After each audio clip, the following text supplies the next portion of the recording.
Dear Patriots, before the news starts, please subscribe to our patriotic channel by clicking the subscribe button. Give us a thumbs up to this video. Don't forget to leave your opinion below in the comments section. Share the news on Facebook and Twitter so you friends see it. Thank you. Judge Jeanine Pirro exposes shocking truth of what the FBI is doing to Trump supporters. We are finding out more and more how biased the FBI is being in their investigation on President Trump. However, Judge Jeanine just exposed the sad truth. "What would you say if I told you your vote doesn't count?" she asked. "That all the effort you put into the issues and candidates is a waste of time, that there are people at the citadel of power who believe that it is their right to invalidate your choice if they don't agree with it?" she asked. Folks, this is not about politics. It's much bigger. I doubt in American presidential history there has been as great a crime or as large a stain on our democracy than that committed by a criminal cabal in our FBI and Department of Justice who think they know better than we who our president should be, she said. Members of the FBI and the Department of Justice, some of whom actually ended up on Bob Mueller's team to prosecute Donald J. Trump, did everything they could to exonerate Hillary Clinton for her crimes and incriminate Donald Trump with a non-existent crime, she said. "Do you think it's awful how the media and the elites are trying to invalidate the will of the American people?"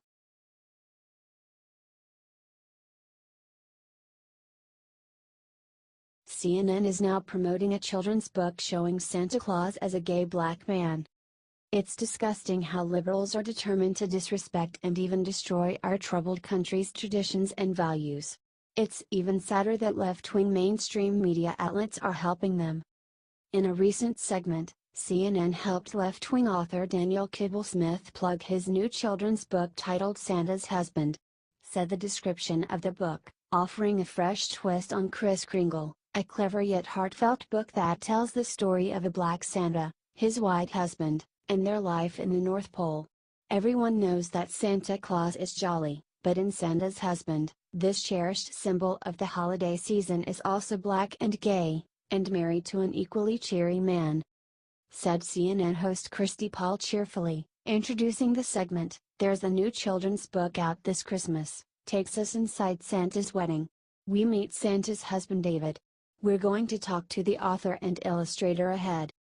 The author talked about his inspiration for making a book about a black, gay Santa, saying, "It was sort of inspired by the annual tradition we have in this country of pretending that there's a giant war on Christmas, and that traditional Christmas is under attack. So, among other things, we were reading all of the news about the Mall of America hiring a black Santa Claus last year." He went on, "And me and my now wife made a joke on Twitter that, if we ever had a child, they would only know about black Santa Claus, and if they saw a white Santa Claus at the mall, we would just explain, well, that's his husband. And then Ashley and I knew each other from the internet and from her illustration already, and she jumped into my Twitter mentions and said, boom, new book.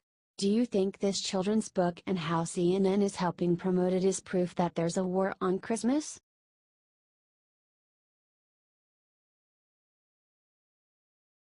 Doug Jones' anger stems by getting Trump's back in big way. "I think the American people spoke on that. All the liberals who devoted time and energy to get Democratic candidate Doug Jones elected in the Alabama Senate special election may end up coming away disappointed. Centrist Jones is, after all, from conservative Alabama and could end up towing a conservative line if he wants to keep his job in the next election.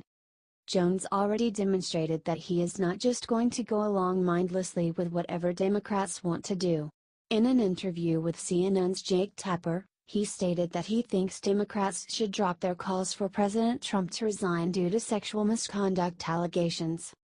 Said Doug, "You know, Jake, where I am on that right now is that those allegations were made before the election, and so people had an opportunity to judge before that election." He went on, "I think we need to move on and not get distracted by those issues. Let's get on with the real issues that are facing people of this country right now, and I don't think that the president ought to resign at this point. We will see how things go. But, certainly, those allegations are not new, and he was elected with those allegations at front and center." When Jake Tapper pressed Jones about Al Franken resigning and claimed that the president had been given a pass, Jones shot back, "Well, again, I go back to the fact that those allegations were made, and he was elected president of the United States, and I think the American people spoke on that at this time.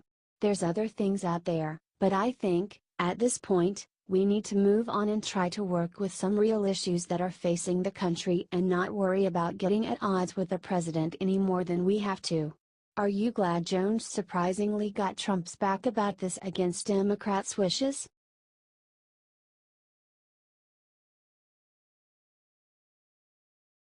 We have a coup on our hands in America, Jesse Watters calls out what Mueller is doing.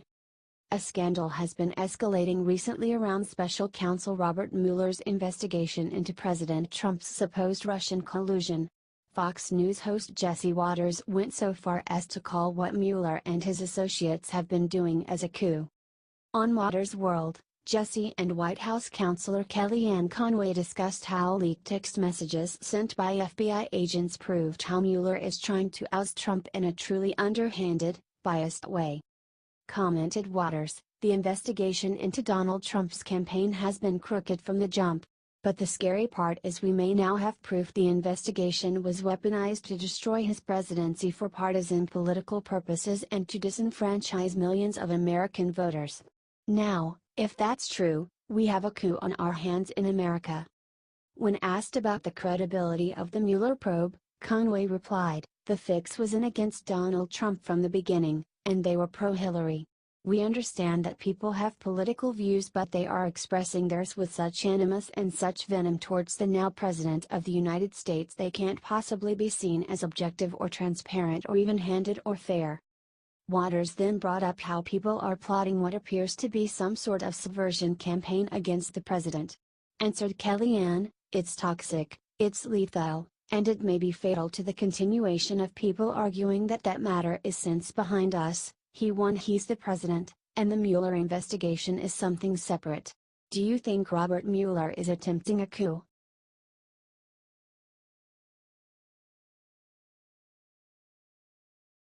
MSNBC's Joy Reid claims that Trump uses media to brainwash people, accidentally says too much.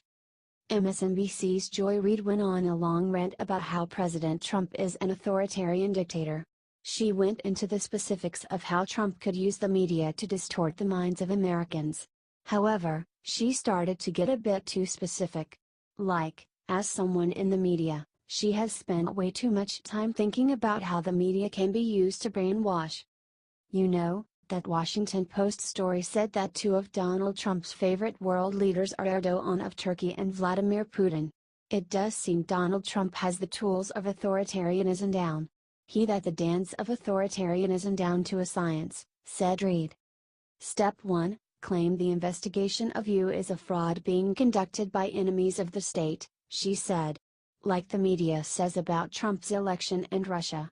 Step 2, get your state-run media, your affinity media to echo that into your base and whip them up into a frenzy against those investigating you, she said. Step 3, get the state party, in this case the Republican Party, to echo that from the seat of government and say, wait a minute, the people investigating the president are themselves criminals, she said.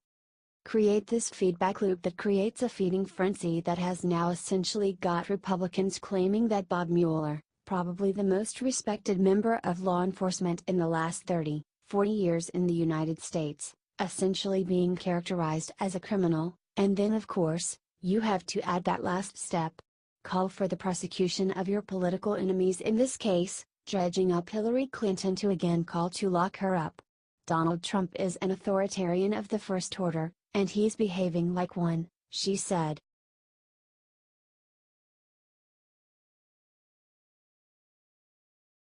Former CIA director makes shocking confession about what he did for Hillary Clinton.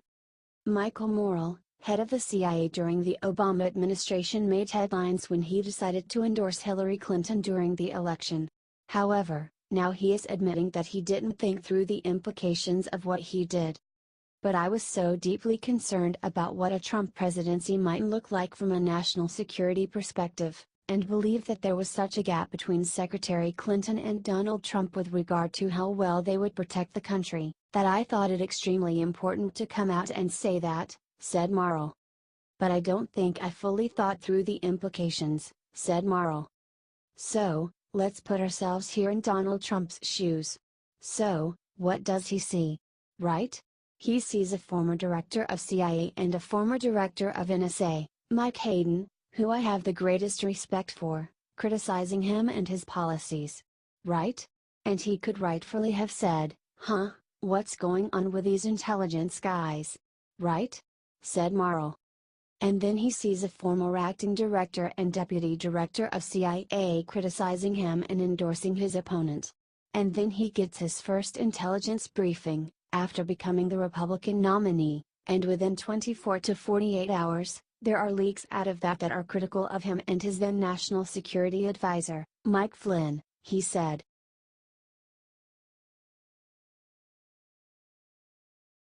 Christian Bale attacks disgusting Trump supporters who hate people of different opinions.